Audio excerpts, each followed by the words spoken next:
So like I always had that extra chip on my shoulder. So like every day in practice for me was really trying to annihilate everybody that I was playing against. Because I wanted to prove you don't need to babysit me. Like I'm fine. I'd kill him right there. You're gonna show up to play, and you're gonna lollygag through this scrimmage, through this drill. I'm going to beat you. I'm going to let you know I beat you. I'm going to want you to reconsider your professional life choice. And then every day, I'm there in carpool to pick up my baby from school. And so I don't miss that. I don't miss it. Competitively, sometimes when I pull up and there's a car in front of them, like, how the fuck? So how you here before me? Like, I'm here 50 minutes before. Like, what the hell? God. We talk about hard work all the time. It's like, man, if you got to get up every single morning and remind yourself how hard you need to work, I need to choose a different profession. You know, because that shouldn't be there. I wake up in the morning excited to get to it. You know, if I'm not training, I'm missing it. If I'm not watching a game of basketball, I miss it. There's no place I'd rather be. And if you have that feeling, then you're truly doing what God has put you on this earth to do.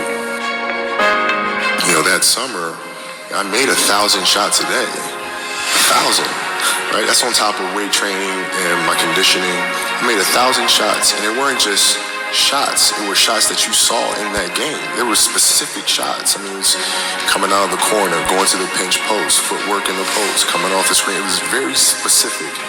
So when you download that into your system and you go out in the court and you're just executing things that you've done thousands of times before, and you have that dream, then that becomes possible. And I made a promise to myself from that day that I was going to work that hard every single day so that when I do retire, I have no regrets. And that was the most important thing for me, is to leave no stone unturned, get better every single day. And if I lived that way, then over time, I'd have something that was beautiful. But that was my philosophy. It seems like a pretty simple one, but if you live your life to just get better every single day, and do that for 20 years, I mean, what do you have? If I got to fight to get you in the gym, that's a problem. That's a problem. You want players that are gym rats, players that want to be in the gym, that want to work. And then from there, you build on top of that. But if you're lazy, man, I don't want to talk to you. I want to deal with you. You don't make me feel dumber. You're going to lower my level. I don't think so. You can go over there. There's plenty of teams in here where you'll fit right in. That competitive nature, the work ethic, and curiosity. Because I asked a lot of questions. Playing with Bryant, I asked him a lot of questions. Eddie Jones, who was great at chasing guards off the screens, and I didn't understand how to do that. I would sit with him before practice, after practice.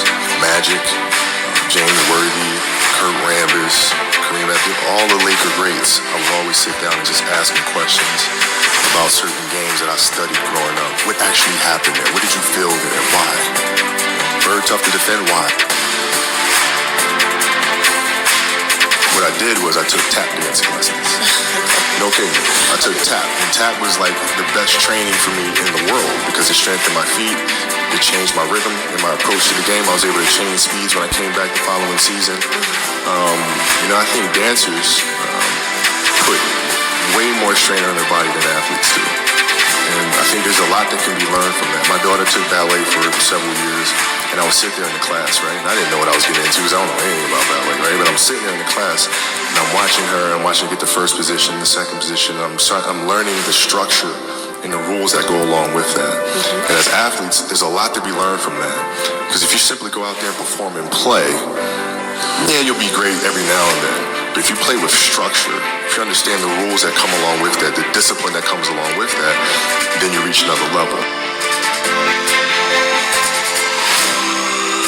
I was completely geeking out about like the smell of the ball and like the way it sounds when it hits concrete versus how it hits a parquet floor, and like the sound of the nets and the different material of the nets. And there's certain basketball hoops, like in high school gyms and in college gyms, the rim sits slightly above the lower part of the backboard.